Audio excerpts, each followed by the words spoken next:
Ícaro Podcast presenta Hechos que fueron noticia por Jorgelina Petra Márquez. La tragedia de Armero. Capítulo 2. El despertar del Nevado del Ruiz. Hola, soy Jorgelina Petra Márquez y les doy la bienvenida a Hechos que fueron noticias, una producción de Ícaro Podcast. La historia que continuamos relatando es sobre la tragedia que asoló la ciudad colombiana de Armero, que desapareció sepultada una fatídica noche del año 1985.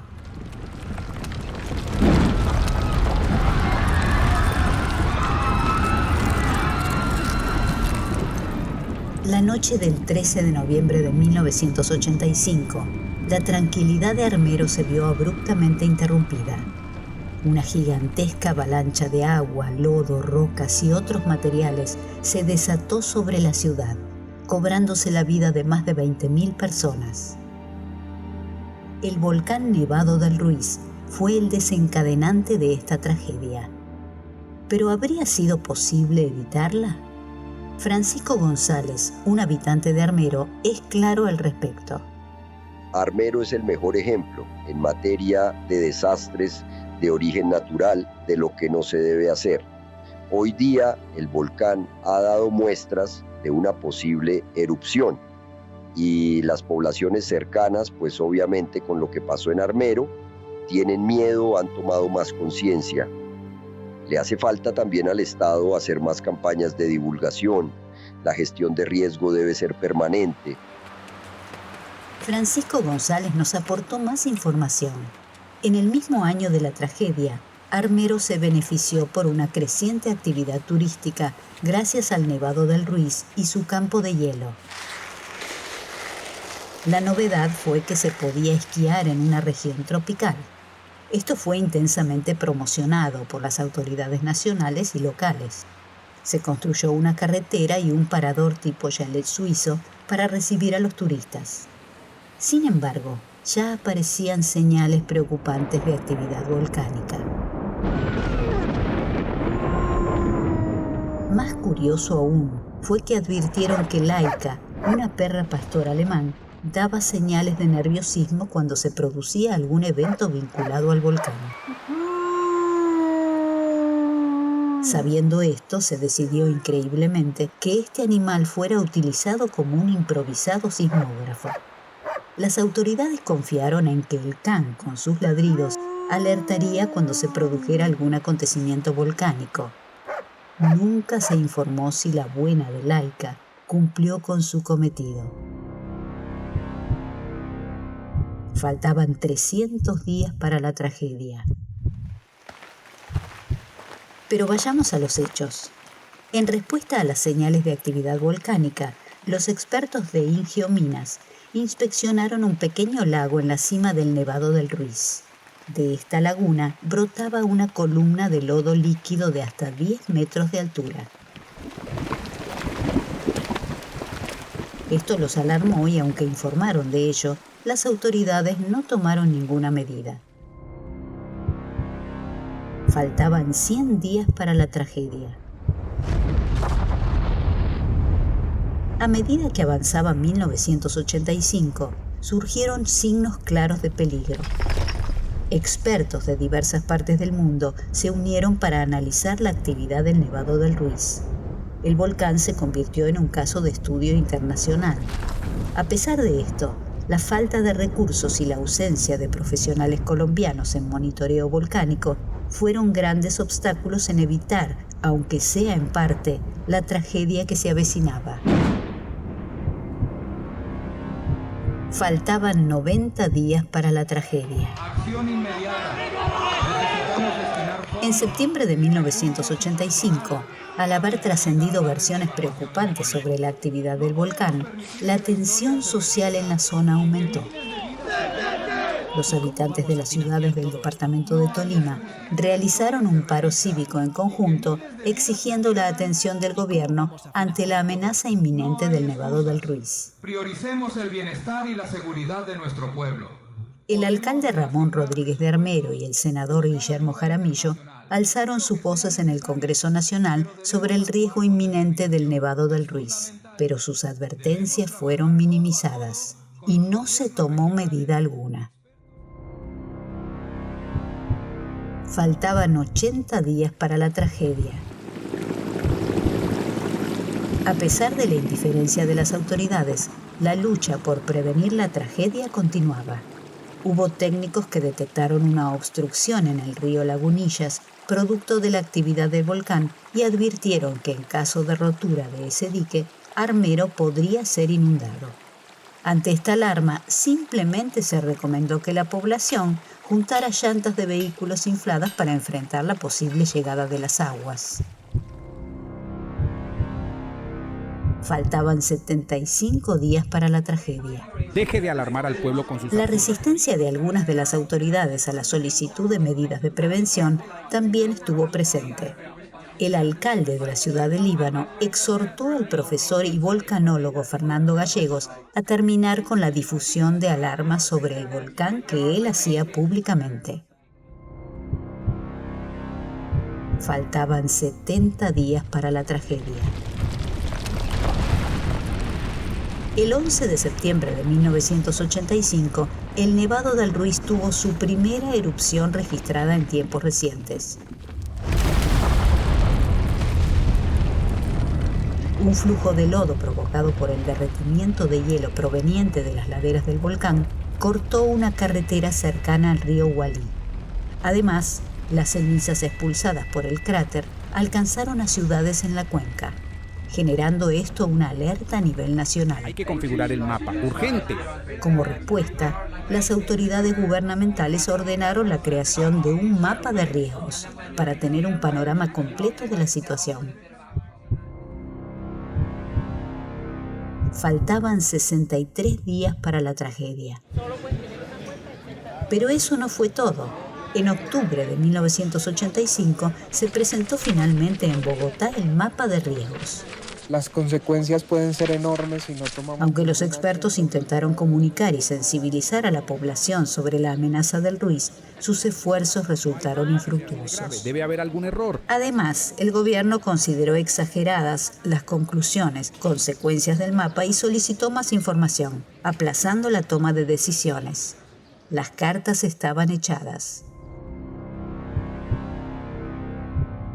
Faltaban 40 días para la tragedia. ¿Aló, aló? ¿Central me escucha? Luego, a finales de octubre de 1985, Lingio Minas instaló una estación de vigilancia en el volcán. Aunque ubicada a 4.000 metros de altura, los técnicos carecían de un sistema de alarma para transmitir en tiempo real la actividad del volcán, un factor crucial. Faltaban 28 días para la tragedia. La vida seguía su curso normal en Colombia, pero el 6 de noviembre de 1985, un suceso sacudió al país.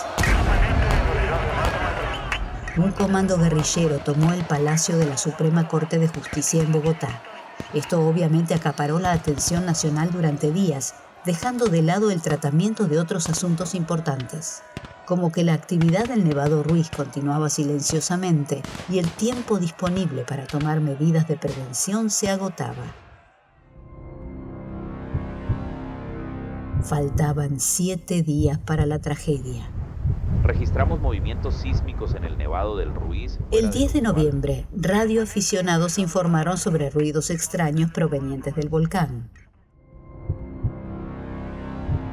Faltaban 3 días para la tragedia. El 12 de noviembre, un grupo de científicos realizó un análisis de los gases del cráter Arenas en el Nevado del Ruiz. Este estudio buscaba determinar la cercanía del magma a la superficie, lo que indicaba la inminencia de una erupción del volcán. Los resultados fueron entregados por el laboratorio semanas después, demasiado tarde.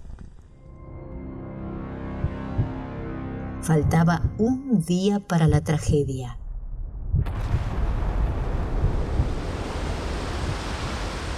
La mañana del fatídico 13 de noviembre de 1985 llovía sobre Armero. El alcalde Ramón Rodríguez, alarmado por la actividad volcánica, manifestada claramente por la caída de abundantes cenizas sobre la ciudad, se comunicó con el gobernador del departamento de Tolima. Sus preocupaciones fueron minimizadas. El alcalde insistió a nivel del gobierno nacional, pero no obtuvo nunca una respuesta. Faltaban 14 horas para la tragedia. Al mediodía, debido a la intensa caída de esas cenizas, las escuelas suspendieron las clases y enviaron a los alumnos a sus hogares. Faltaban 11 horas para la tragedia. Buenos días, armeritos. Les traemos una urgente e importante advertencia para toda nuestra querida audiencia. Los locutores de la radio local instaron a la población a permanecer en sus hogares y si se veían obligados a salir tenían que taparse la cara con trapos húmedos. Eviten salir a las calles a menos que sea absolutamente necesario. Faltaban 10 horas para la tragedia. A las 3 de la tarde se recibió una comunicación proveniente del puesto de observación de Ingio Minas, el que estaba ubicado a 4.000 metros de altura. En ella informaron sobre una pequeña explosión en el cráter Arenas y la continua emisión de cenizas. Fue el último mensaje que recibieron las autoridades de Armero, proveniente de esa estación. La protección es fundamental en estos momentos para resguardar nuestra salud y bienestar. En ese mismo momento, el cura de la iglesia de San Lorenzo en Armero habló a través de los parlantes del templo, dándole instrucciones a la comunidad de mantener la calma, taparse la boca con pañuelos húmedos y proteger los suministros de agua de la contaminación por cenizas. Faltaban 8 horas 35 minutos para la tragedia.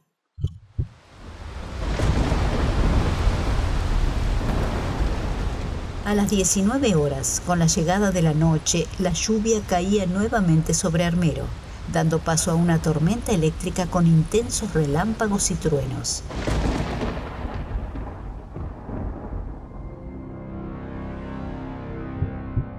Faltaban 2 horas 35 minutos para la tragedia.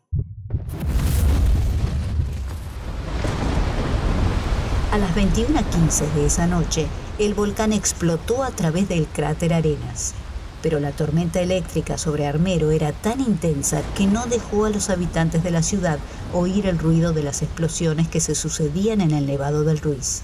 Los armeristas permanecían ignorantes de la furia de la naturaleza. Faltaban 2 horas 20 minutos para la tragedia.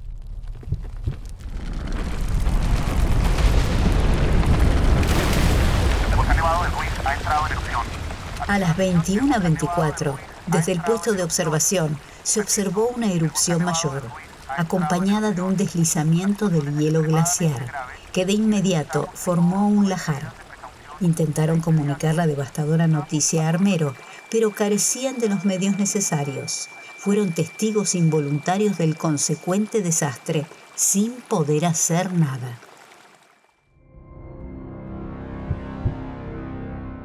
Faltaban 2 horas 11 minutos para la tragedia.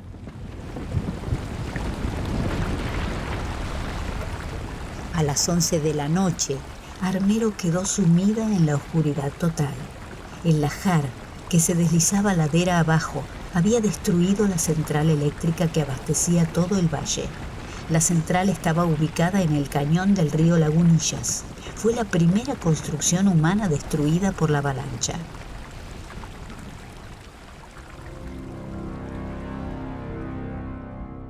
Faltaban 40 minutos para la tragedia. El alcalde Ramón Rodríguez, alarmado por estos acontecimientos, utilizó su equipo de radio para emitir su último pedido de auxilio. ¡Ayuda! ¡Nos ha llegado el agua! Sin comprender aún la magnitud de lo que estaba pasando. Faltaban 35 minutos para la tragedia.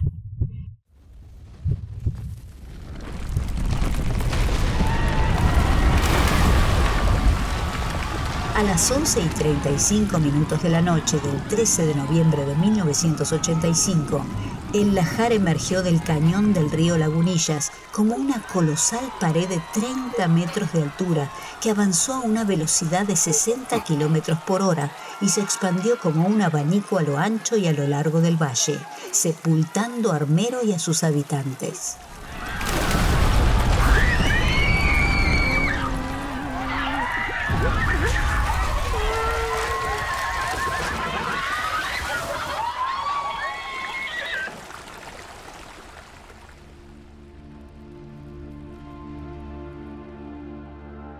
En esa fatídica noche, el lajar enterró a la ciudad de Armero y se cobró la vida de más de 20.000 personas. La cifra exacta nunca se sabrá. Algunos lograron escapar a lugares altos, salvando sus vidas. Unos pocos sobrevivieron a la avalancha que los había capturado y pudieron luego compartir su experiencia. En el próximo capítulo de La tragedia de Armero, escucharemos sus testimonios. Gracias por acompañarnos en este recorrido por esta dramática historia. Soy Jorgelina Petra Márquez y esto ha sido Hechos que fueron noticias. Hasta la próxima entrega. Hemos basado este relato en mis apuntes de época, mi memoria y los testimonios de víctimas alcanzadas por la tragedia, artículos de prensa y el comentario de analistas e historiadores. Algunas de las voces y sonidos fueron recreados con programas de inteligencia artificial. Fue una realización de Ícaro Podcast. Nada nos resulta ajeno. Dirección General Gaby Casal. Guión Gastón Tolosa. Investigación temática Fabio Díaz. Laura Sordi es la voz de Jorgelina Petra Márquez. Locución Sergio Lonardi. Edición de sonido Luciano Álvarez. Efectos especiales Mateo Durán. Asistencia de producción Andrés Casal. Dron musical Andrea Isasti. Realización integral Ícaro Podcast. Una división de Ícaro Producciones.